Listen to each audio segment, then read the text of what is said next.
Hello everyone and welcome to another video on JavaScript programming. Kaushal this side from SimplyCode, and today we will discuss our first iterative control statement, that is the for loop in JavaScript.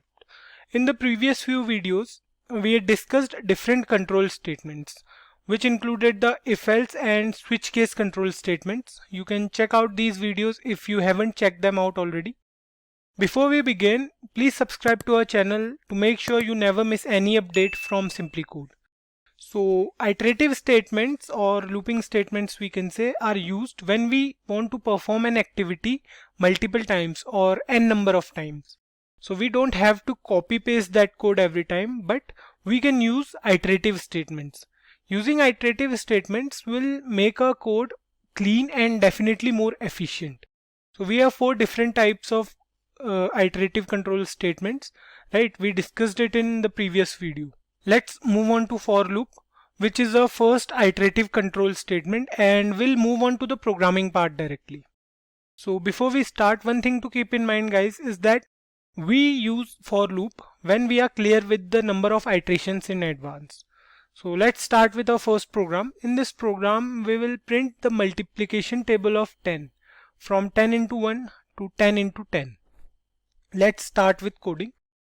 First we write the for keyword, and then we have three different parts. We have the initialization, which is separated by a semicolon. Next up we have the condition, and finally we have the increment or decrement. So this is the syntax for loop. Next up we have the open and the closed curly braces for the body of for loop. We'll change these three values as these are not the actual values, right? Our parameters for these three different parts of the loop are going to be different. So let me comment this one. So what we'll do, we'll leave it here only. We'll change it from here. So in the initialization part, what we are going to do is we'll create a variable. Let's say we are creating a variable where a and the initial value of a will be 1. This initialization happens only one time when the for loop begins. We have to be careful about the condition we are going to use, because sometimes what happens is the loop runs forever because of a wrong condition, which will ultimately crash our program. So in the condition what we have to do is we have to give a value as in for how long our for loop should execute. Here in this case we want to print the table of 10, right? We want to have 10 iterations. So what it will do, it will start from a equals to 1 and it will go till this final condition. So let's suppose we are writing here a less than equals to 10. It will start from a equals to 1 and it will go till a less than or equals to 10. And next up we'll use the increment operator. We want to increment the value of a by 1 every time, right? So we'll use increment operator, a plus plus, or we can say a equals to a plus 1. Both are the same things, right? So here the condition will be like this: for variable a equals to 1, a less than equals to 10 and a plus plus. So here you can see the loop will execute from a equals to 1 till a equals to 10, and the value will be increased by 1 every time because we have used the increment operator, right? Next up, the body of for loop will go like, so what we want to print here, we want to print the table of 10, right? So we'll use document dot write, and inside document dot write we'll use the h1 tag.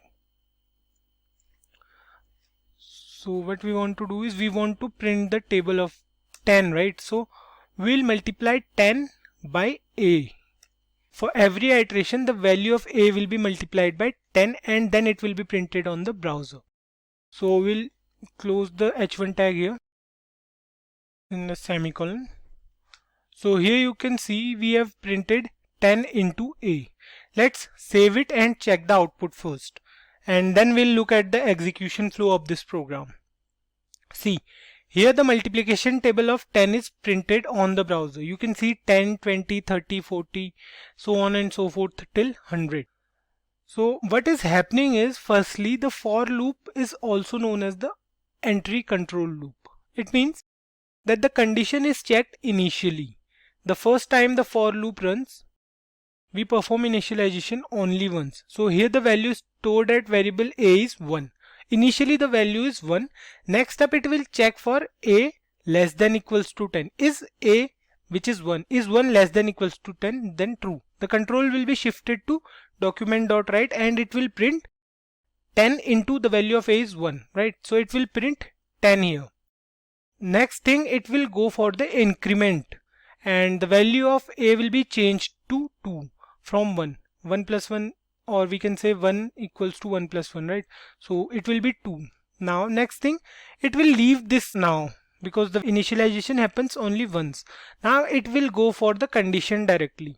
Now it will check for is 2 less than or equals to 10.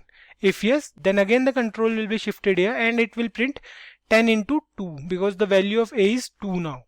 And after that it will print 20 here, and after that the value of a will be increased to 3 because we have used a++.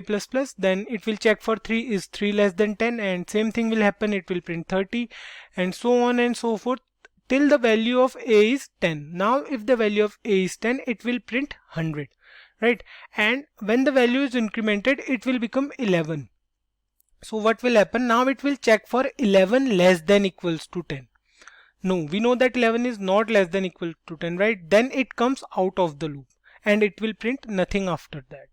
So this is the basic working of the for loop. We'll go through one more program wherein we'll print the odd numbers between 1 and 10. So what are odd numbers? Odd numbers are those numbers which are not divisible by 2, right? So we have the odd numbers as 1, 3, 5, 7, 9 and we want to print them. So the difference between each number is of 2. The 1 plus 2 plus 2 plus 2 till 9, right? So what we have to do is we have to write here a plus equals to 2. We have to increase the value of a by 2. And instead of writing here 10 into a, because this time we don't want to print any multiplication table, we want to print a number only, right? So we'll use a only. Save it and check the output. It says 1, 3, 5, 7, 9. So these are the odd numbers present between 1 and 10. Keep one thing in mind, that you have to give the condition wisely every time. So next up we have the while loop. While loop is also an entry control loop, and then we have the do while loop. Do while loop is an exit control loop. We'll discuss these two in the upcoming videos. With this we are done with the video, guys. See you in the next one where we'll go through the while loop in JavaScript. If you liked this video, do give it a thumbs up and subscribe to Simply Code to never miss out on programming videos. Thank you.